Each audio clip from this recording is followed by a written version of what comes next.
अभिज्ञात और पुरंजन दो मित्र थे, साथ साथ रहते थे, सखा थे। अभिज्ञात है परमात्मा, पुरंजन है जीव।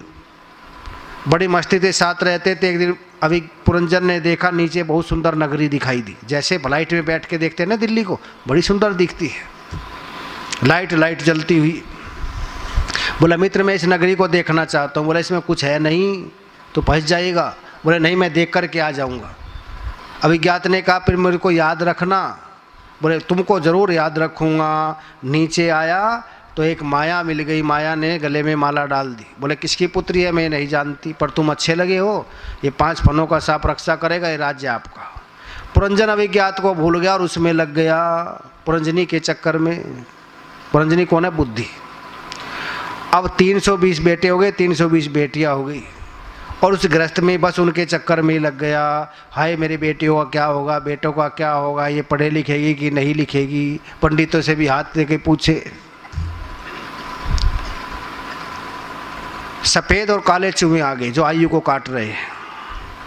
अब बुढ़ापा आ गया। एक दिन शिकार खेलने गया, बिना पूछे पुरंजनी का ही शिकार बन गया।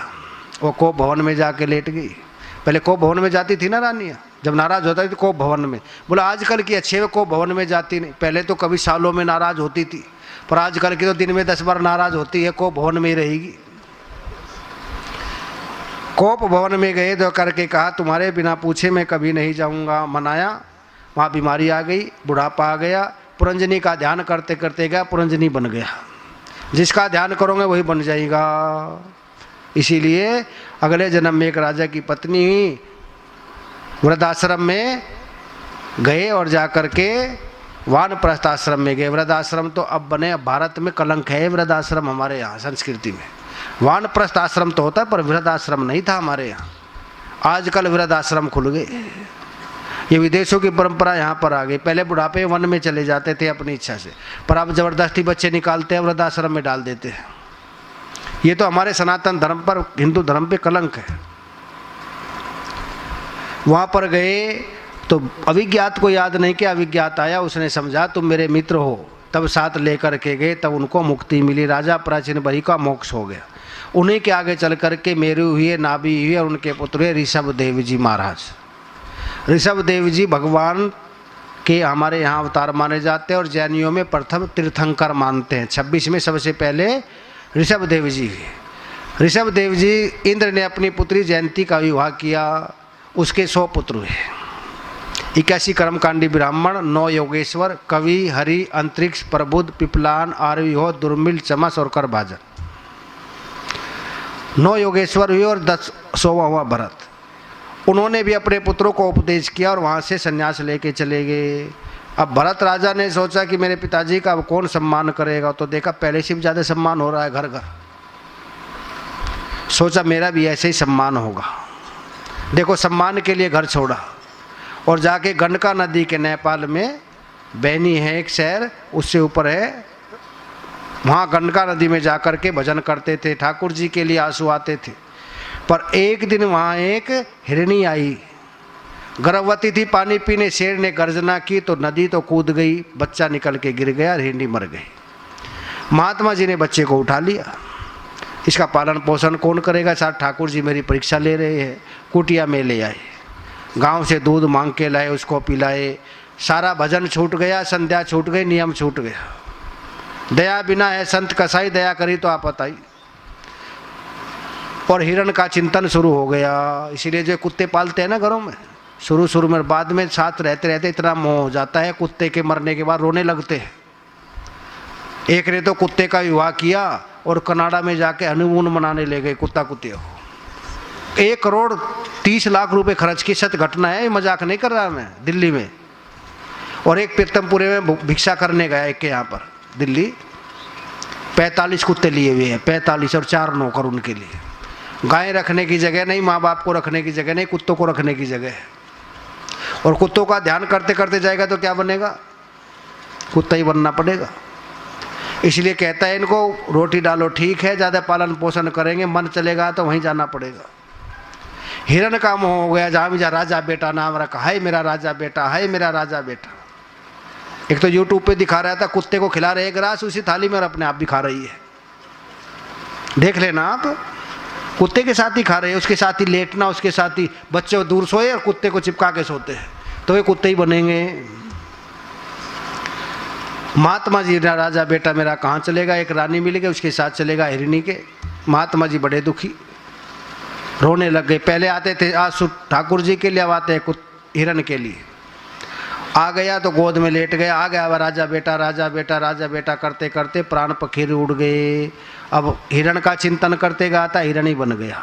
यम यम वापी स्मरण भावम तजत यंते कलेवरम तम तमे वेति कौनतेय सदा तद्भाव भाविता। जिसका स्मरण करते जाएंगे वही बनना पड़ेगा। अंत काले च मामे विस्वरण मुक्तवा कलेवरम। भगवान कहते कलेवर छोड़ते समय जहाँ मन होता है वहीं जाना पड़ेगा। अब दादी माँ तो करे है भजन और पोते को लाके खड़े कर देते हैं, हम देख पोता आ गया तेरा, वो पोते को हटाओ वहाँ से, उसको भजन करने दो। अंत समय में उसको याद करेगी जिसका मोह होगा जिसमें। तो ठाकुर जी का उसको गीता जी सुनाओ, रामचरितमानस सुनाओ, जिससे उसकी वृत्ति बन जाए। और ये लोक भी बिगड़ेगा और परलोक भी। हिरण बन गया, आया उसी स्थान पे रोने लग गया, कहाँ मैं राजा था और कहाँ हिरण बन गया, पशु बन गया। अब किसी का संग नहीं करूँगा। फिर दूसरे जन्म में एक ब्राह्मण के यहाँ जन्म हुआ। भक्ति बीज उल्टे नहीं कोटि करो यतन, ऊंच नीच घर जन्म हो रहे संत का संत। पहले भक्ति की थी, वो काम आ गई, सारा बचपन याद रहा, पूर्व जन्म की किसी का संग नहीं किया। पिताजी ने पढ़ाने की कोशिश की, पढ़ा नहीं, पहले ही पढ़े हुए थे। सब कहेगा जड़ भरत ये पागल है, जड़ है, नाम जड़ भरत रख दिया। भाई काम बताए, सारा काम उल्टा करे। भाभीयों ने कहा बर्तन साफ करो, सारे बर्तन उठाओ नीचे छोड़ दिए, टूट गए। बोले बर्तन तोड़ दिए, नहीं हाथ से गिर गए। भाइयों ने कहा देखो खेत में यहाँ ऊंचा करना, यहाँ नीचा, जहाँ नीचा करना था वहाँ ऊंचा कर दिया, जहाँ ऊंचा करना था नीचा कर दिया। उल्टे काम करता था। भरत जी कहते थे अगर संसार से पीछा छुटाना हो, किसी काम को मना मत करो, काम ऐसा बिगाड़ दो कि फिर साहस ही न हो। भरत जी का एक ही काम, खादंत और लेटंत। बोला 2-4 गाली मिलती, आराम से खाते हैं, मस्त रहते, ऐसा रहता। और आज भी है जड़ भरत कई ऊंचे गांव के पास में गांव है श्यामगढ़ी, गुजरों का सुना हो किसी ने, गंगेरू के पास में।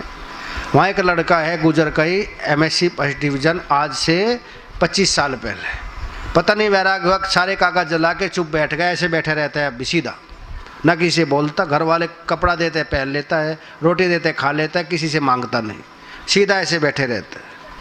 घर वालों ने समझा, एक महात्मा को लेकर आए, महात्मा ने समझाया तुम बोलो तो। बोले तुमने बोल के क्या कर लिया, फिर चुप हो गया। 27 साल हो गए आज से, बस जड़ भरत की तरह ही रहता है आनंद से। तो जड़ भरत अपना चुप रहते। उधर से खेत पर बैठा दिए भाइयों ने, बाजरे का खेत है, बाजरे का देखो चिड़िया उड़ाओ। अब भरत जी किसकी चिड़िया उड़ाता था, चिड़िया सब बाजरा खा रही है। पड़ोसी ने कहा भरत चिड़िया क्यों नहीं उड़ाते।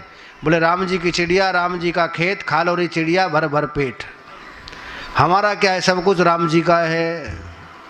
भाई आए, एक भी दाना नहीं मिला। बोले तुझको घर रख के तब मुसीबत, ना रख के तब मुसीबत। एक दिन चोर एक की बलि दे रहे थे, वो तो रात को भाग गया वहाँ से, उसको ढूंढ रहे थे, भरत जी मिल गया, भरत जी को पकड़ के ले आए। और जब चोर बलि देने लग गए, भरत जी ने सिर नीचे कर लिया। पर माँ ने सोचा ब्रह्मज्ञानी महापुरुष की बलि देंगे मुझको ही पाप लगेगा। मूर्ति में से राम राम करके निकली और सब चोरों को मार दिया। भरत जी वहाँ से एकदम चले आए, कोई एहसान भी नहीं माना, धन्यवाद भी नहीं दिया। इन्होंने कहा थैंक यू मम्मी, आपने मुझको बचाया, कुछ नहीं कहा, आकर के फिर बैठ गए। उधर से एक राजा रघुगण आ रहे थे कपिल महर्षि का सत्संग करने। एक कार बीमार हो गया, कार ढूंढ रहे थे, भरत जी फिर मिल गए, भरत जी को जोड़ लिया, भरत जी जुड़ गए। भरत जी तो नीचे देख के चलते थे कोई चींटी न मर जाए। और आपने देखा पालकी में कदम से कदम मिला के चलना पड़ता है, अगर कदम नहीं मिलेंगे तो पालकी ऐसे डोलेगी। कहा पालकी ठीक चलाओ, बोले हम तो ठीक चल रहे, ये ठीक नहीं चल रहा, इसकी चाल ठीक नहीं। भरत जी ने कहा जब मेरी चाल ठीक थी किसी ने नहीं कहा मेरी चाल ठीक है इनकी नहीं है, तो ये सब कहते हैं। राजा ने कहा तुम गोल मटोलो, शायद तुम्हें कमजोरी आ गई, या तो ठीक चलो नहीं अभी मेरे तू दंड दूंगा। आज भरत जी ने बोल के कहा किसको दंड दोगे, मैं पहले ही पीसा हुआ हूँ, और पीछे हुए को पीसोगे तो और ख़राब हो जाएगा।